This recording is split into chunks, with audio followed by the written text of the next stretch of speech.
So here's how you make a picture a background. So if I have a blank slide, so like totally blank, there's nothing on it, I'm going to insert an image. So let's say I want whatever your mountain might be. If I want a mountain, pull the picture or take the picture, put it into your background. Now, I don't know if the iPad has the same capabilities as the computer because I'm doing this on a computer.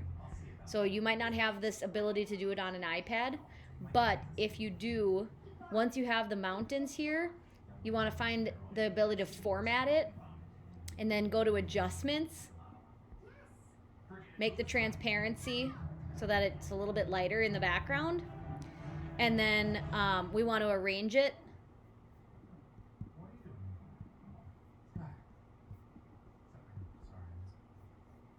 Oops, here, I gotta put this, take some words.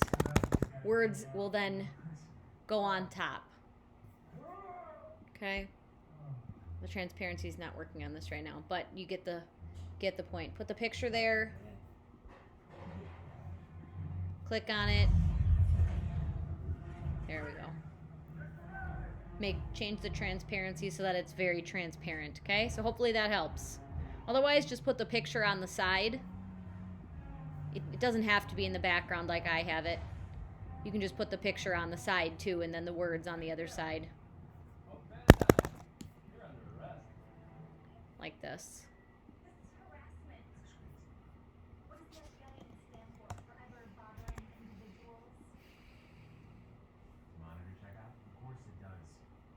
So that's your other option. Don't worry too much about it because you're going to be taking this information and putting it into your final project starting on Monday.